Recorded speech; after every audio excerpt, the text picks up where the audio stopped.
Поштовани гледачи, добре дојдовте во најновото издание на емисијата Агроинфо на ТВ канал ВИС. Во наредните минути малку повеќе ќе преговориме за проблемите со наводнување кои што ги имаа пред се лозарите. Нашата колешка Сузана Мицева ги посети лозарите од Тиквешијата кои што кажаа пред камерата дека имаат вистински маки како да го наводнат лозјето. Старите и дотраени системи за наводнување и сушната година се дел од проблемите кои што ги имаат овие лозари. Велат дека загубите поради ова им се дури и до 30%. Во таа насока веќе се водиат повеќе кампањи за правилна употреба, рационална употреба на водите, за да може овие негативни последици по бројот и по родот да бидат минато. Денеска зборувавме за водните ресурси, за недостатоците што се појавуваат последниот период, последниве години во Тиквешкиот регион. Какви се предизвици имаат фармерите, производителите, лозарите од ова подрачје? Значи, знаеме сите дека без вода нема живот. Основно средство за производство на храната, освен воздухот и сонцето, е и водата. За жал, ние, земјоделците од сите региони во Македонија, се соочуваме со проблеми баш со недостаток на вода за поливање на нашите посеви. Тоа е проблем кој што се јави извинатава деценија, едно од климатските промени кои што ни се случуваат и ги живееме, а друго е и од човечкиот фактор во кој што имаме системи за наводнување кои што се распостанети низ целата држава, а со неправилно менаџирање на тие системи се доведува до огромни дефекти баш во екот на сезоната и кога им е потребно поливање на насадите, на самите земјоделци, немаат пристап до водата и не можат да се ги полеат своите површини токму од овие огромни дефеци кои што се случуваат.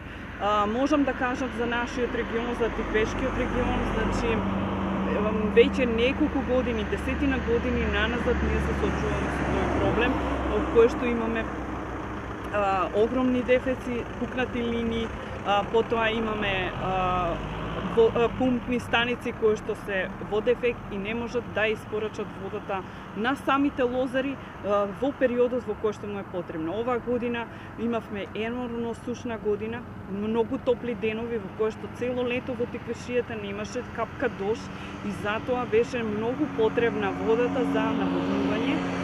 Лозарите се соочија со тој проблем и наоѓа алтернативни начини да ги навадат лозовите насади. Не велам дека сите лозари се соочија, но дел од лозарите се соочија со тој проблем и тие наместо да си ги полеваат нивите и лозовите насади со тој систем за поливање, тие изнаоѓаа начини кои што носеа од реки, со пумпи изпумпува, од отворените канали кои што одат низ цело Тиквешко езеро и дополнително ствара трошоци, финансиски трошоци со тоа што набавуваа нафта за тие пумпи, за да може да испумпат водата и на времено да го полијат воздухот. Тие кои што не може да се најдат и нема алтернативни начини за жал, се соочија со проблемот да изгуба дел од родот и сушата си го направи своето. Ние имаме региони во Тиквешијата кои што пред десетина години не им беше потребно поливање на лозовите насади и можеше да се набере квалитетно грозје, но заради климатските промени веќе неколку години наназад потребни се тие водни ресурси и оваа година за жал тие луѓе се соочија со фактот да им се исуши лозовиот насад, односно грозјето.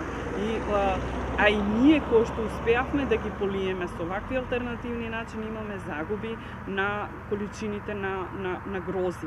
Какви загуби бележат? Еве, оние по годините, во проценти може ли да се изрази?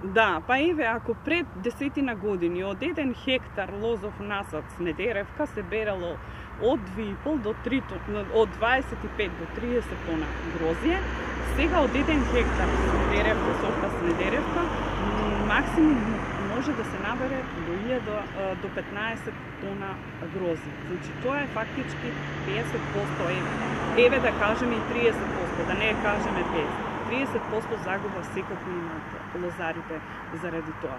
И така што сето влие, јас само апелирам и знам дека ќе се слушне гласот, затоа што и ние како Национална федерација на фармери долги години го алармираме овој проблем и мислам дека во иднина ќе се слушне гласот за да може навремено да се санираат сите тие дефекции и следната година, 22 која што ни доаѓа производна година, да не се соочуваме со истите проблеми и нервози како што се соочувале минатите години.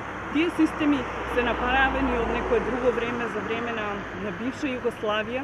Ние сега треба само да ги одржаваме тие системи за поливање. И плюс да направиме уште некои нови во кои што немало вода за поливање и немало потреба во иднина, но сега треба да бидат потребни.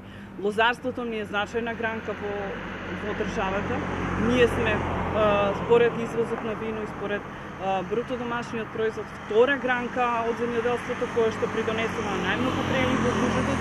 Затоа треба сите заеднички, да не велам дека само еден е виновен, сите сме виновни за состојбата во која што се наоѓа лозарството, но треба сите и заеднички да направиме една стратегија и да размислиме дали ние гледаме иднина и дали ни е потребно тоа лозарство во Македонија или не ни е потребно. Ако ни е потребно, треба да направиме една стратегија која што ќе биде долгорочна и која ќе се гледа развојот на лозарството за следните 10, 20 и 30 години. А не да гледаме за година како да го решиме проблемот со грозје. Многу од земјоделските региони апелираат за изградба на затворени хидросистеми за наводнување. Дали такви идеи, такви предлози има за овој регион или едноставно станува збор само за одржување на постојните? Значи, ние претходно што спомнав, проблемите со кои што се соочија лозарите баш токму од тие затворен систем. Ние го имаме тој затворен систем. Тоа ние овде го велиме горна зона каде што со помпи се испумпува водата во тој затворен систем и стигнува до водокорисниците. Секако дека се тие многу важни и заради тоа што во отворен систем има проблеми со đубре, се праве поголеми штети, затоа е најдобро со затворен систем и тие што се отворени треба да се направат, но јас апелирам за овие што се сега што ги имаме моментално системи да можат навремено да се санираат сите дефеци за да може да се користат. А секако дека ни се потребни во иднина изградба на затворени системи. Колку се свесни лозарите воопшто за климатските промени и потребите за заштита на лозовите насади и во однос на заштитни мрежи и колку се мокни тоа да го прават? Да, свесни се лозарите и секоја година како имат загуби, ева ова година ако појдете сега на некој пункт каде што се откупува грозје, ќе ви кажат сите лозари колку имат година за година се помалку количини на берат на грозје. Тоа се придонес од климатските промени. Ние освен борбата со откупувачите се бориме и со климатските промени. Тоа не е голем проблем за производителите на храна. Но видејќи со години наназад имаме ниски откупни цени, односно откупни цени кои што се далеку пониски од производните цени на земјоделскиот производ, самите земјоделци не можат ни да ги одржават своите посеви и своите лозови насади, а не па да инвестираат во заштитни мрежи. А тие знаат дека со заштитни мрежи, со заштитни фолии, антифрост системи, значи може да си го спасат родот, кој што и да си го заштитат од климатските промени, но ние апелираме како организација да се даде поголема поддршка на баш на овие мерки, бидејќи сами земјоделците финансиски не се моќни да инвестираат во тоа. колку се подготвени за аплицирање на странските ИПА фондовите кои што знаат да поддржуваат и подигнување на нови насади и други инвестиции во лозарството, односно и такви програми слични има и самата држава. Меѓутоа, подготвени ли се? Потребна ли е поддршка во смисла на асистенција за комплетирање на документацијата? Да, значи тие странските поддршки се малку покомплицирани и самите земјоделци, бидејќи имаат огромни работни обврски на своите насади, немаат време, немаат ни нерви некогаш да ги соберат тие потребните документи, а немаат ни пари да си платат за некој да им ги, некоја консултантска куќа да им ги плати.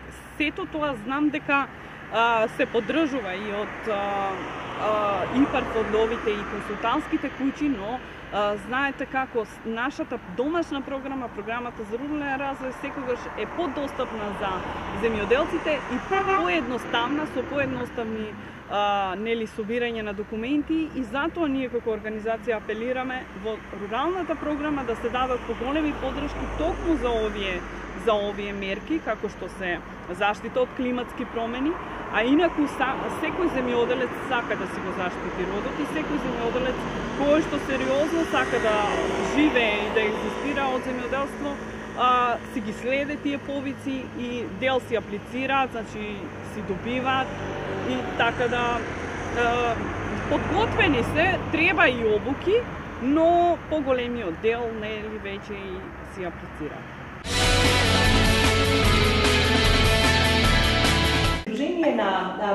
Сдружение на бизнес жени е дел од Алијансата Раскристри се. Во кој дел се вклучивте? Кои се точките на кои што ќе алармирате заедно со Институтот за комуникацијски студии? Сдруженијето на бизнес жени одлучи да се вклучи во оваа активност и да работиме и да говориме со жените предприемачки, особено со жените од руралните средини, за искористувањето на водите и за опасностите кои што ни вребаат од сите страни, доколку не се освестиме и не одработиме онака како што треба, тоест да ја зачуваме водата, да ја користиме правилно и секако да сме насочени во иднината да ја работиме правилно. Денеска сте во Тиквешкиот регион, дали ќе одите и во други региони и каков е одзивот на жените во овие средини, кои се нивните проблеми на кои што алармираат? Да, планираме уште 2 средби да ги направиме во гостиварскиот дел во село Тумчевишта и исто така и во село Мустафина во Свети Николско. Со жените е многу интересен начинот на работа, затоа што разговараме со жени кои што се од рурални средини.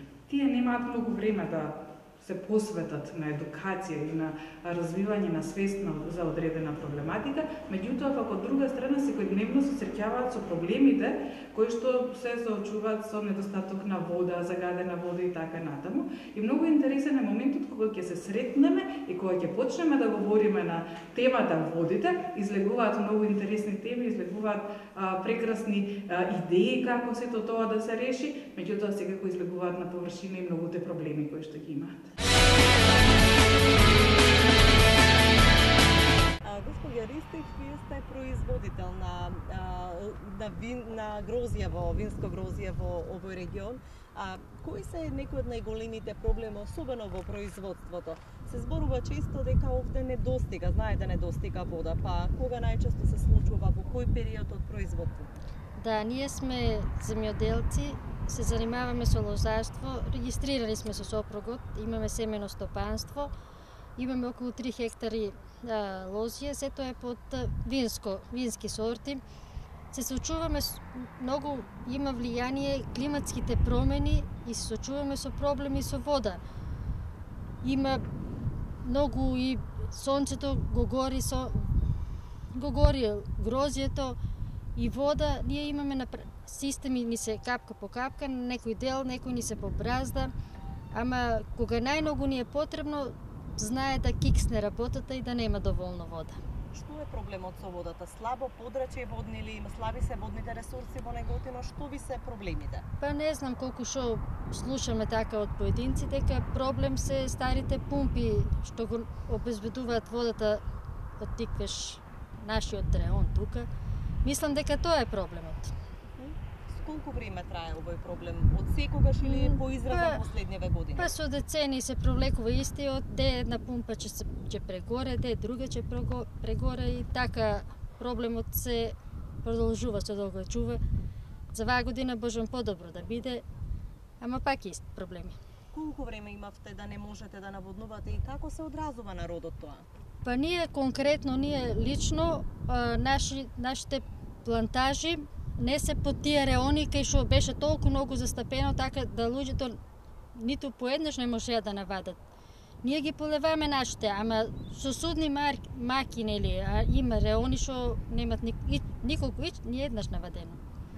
И тоа што значи? Пропаѓа родот? Па да, како не пропаѓа. Ние се навадени нашите, па пак сме упола со родот од годините, од жешкото, а не па ни еднаш да ќе обстане прачката и за другата година. Што е проблемот со цените и со откупот на виното? Што се случува оваа година? Некако разочаране на стартот на откупот? Катастрофа оваа година, мислам дека е една од најтешките години. Како иде, се потешко и потешко. Откуп немаме саламен. Тиквеш објави цени 11 за Смедеревка, 13 за Вранец, со одредени шеќерни единици. Меѓутоа, таа граница тиквеше подмести, така да грозјето останува неодбрано. Тука што се пунктовите што собират, ни ги зимат Смедеревка за 8 денара, Вранецот за 10 денара. Тоа, не знам, манипулација ли е? Тоа е многу страшно за земјоделците, така да нема да продолжи тоа така.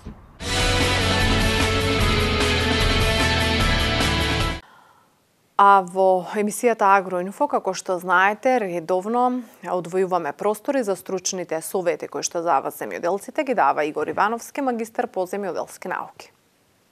Добар ден, почитувани. Втора половина на месец септември, период каде што е во полнек прибирање на голем број на култури, особено градинарски култури. Ова е период каде што голем број на земјоделски производители, градинари, како што се производители на корнишони, краставици и домати, нормално со право внимаваат да ги заштитат своите растенија од напади на голем број на болести, затоа што променливото време носи и поголема опасност од појава на болести и штетници. Би сакал во оваа прилика да потенцирам, да нагласам два препарата од увозник каде што е Хемомак пестициди, тоа е Микал Премиум F и Аксидор. Микал Премиум F е препарат кој што е составен од две системични компоненти и една контактна, тоа е фолпетот. Карактеристично е тоа што сузбива голем број на растителни болести, но овдека особено ќе до израз доаѓа до успешно сузбивање на пламеница, како кај, да речеме, краставици, корнишони, така кај домати, односно кај сите култури. Доза на употреба на Микал Премиум F обично се движи околу 0,3%, односно околу 30 грама во 10 литра вода, велам околу, затоа што пред се ќе зависи и од нападот, дали има или нема напад, односно дали ќе се користи како куративно или превентивно средство. Кога зборуваме за фунгицидите, би сакал само накратко да ве потсетам за Аксидор. Аксидор е фунгицид кој што во својот состав содржи две системични компоненти. Тоа е пропимокарп и цимоксамил, каде што покрај тоа што служи за збивањето на пламеницата како Микал Премиум F, исто така може да се употреби понатаму на старт и за сузбивањето на питимот, кој што е доста важен при расад, значи производство на расад. Значи нормално Аксидор ќе ве подсетуваме и ќе за неговото дејство ќе препорачуваме и кога ќе дојде фаза на расад, а тоа е за 2 до 3 месеци. Најчесто опично 2 месеца, тоа е почетокот на месец декември, крајот ноември, месец декември. Доза на употреба на Аксидор се движи 0,3, односно 30 мл во 10 литра вода. Би сакал од Агроуник да ве подсетам за Енергија Наква, Агроуник Македонија, керка фирма во нашава држава во Македонија, иначе извозник или производител Агроуник Србија. Енергија Аква се карактеризира со тоа што има палета од повеќе видови на ѓубрива, кои што основен состав се хумусни киселини, фолни киселини и други органски киселини, каде што содржат, покрај тоа содржат и голем број на други компоненти. Па еве пример, Енергија Аква со микроелементи се карактеризира со тоа што покрај тоа што содржи хумусни и фолни киселини, содржи и потребни микроелементи кои што го прави привлечно, особено при фолиарна апликација. Значи, кај нас е веќе неколку години, почитувани гледачи, и веќе се докажа неговото позитивно дејство, и тоа почитувајќи во производството на расад, па во текот на целата вегетација. Нормално има Енергија Аква бор, кај што е доминантен бор, Енергија Аква кај што има голема концентрација на хумусни и фолни киселини, под Енергија Аква со микроелементи, каде што се покрај хумусни и фолни киселини и други киселини, да не ги набројуваме органски, клинични, млечни и така натаму, се застапени и микроелементи, железо, манган, цинк, бор и така натаму, кои што се заедно овозможуваат растението нормално да расте, да се развива, да плододава, а исто така овозможува да нема проблеми во однос на при појава на дефицит на некој микроелемент. Ово го потенцирам затоа што сведоци сме како резултат на промена на одредени услови при развитокот на растенијата, се јавува дефицит, како дефицит од цинк, манган и така натаму, па ова ќе помогне сето тоа да се спречи. Доза на употреба се движи 0,05, 5 мл во 10 литра вода, иако практично на терен се покажа дека во колку се употреба во доза 0,07, 7 мл во 10 литра вода, дава прекрасни резултати, ќе повтора може исто заливање на расад, за да се стимулира создавањето на коренов систем, односно коренови жили.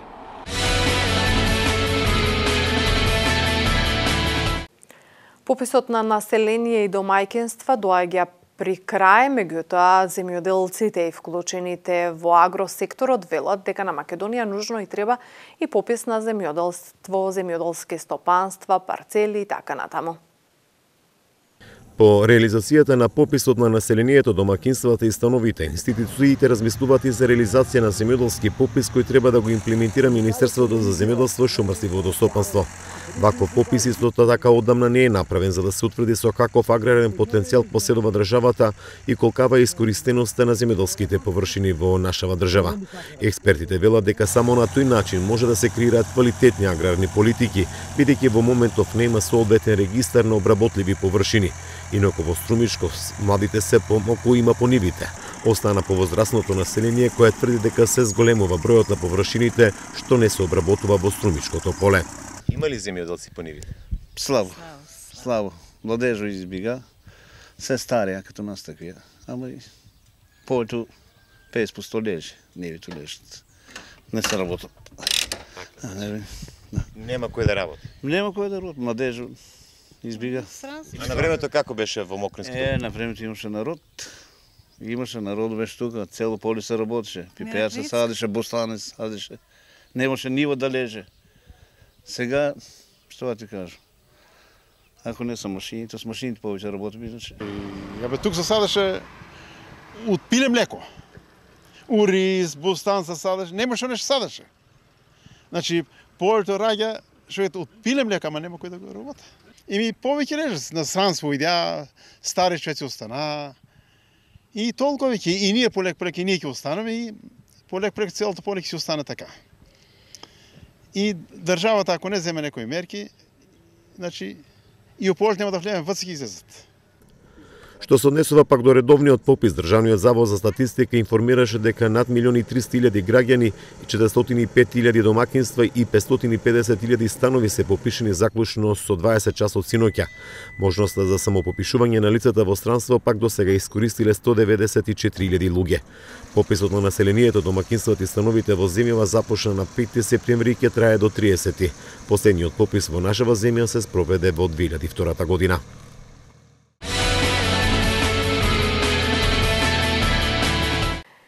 И за крај на ова наша емисија да погледнеме што интересно се случува надвор од границите на Македонија кога станува збор за модерни современи земјоделски технологии.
Поштувани, тоа беше се во емисијата Агроинфо на ТВ канал Вес. Благодарност за вниманието со кое не следевте. Пријатно.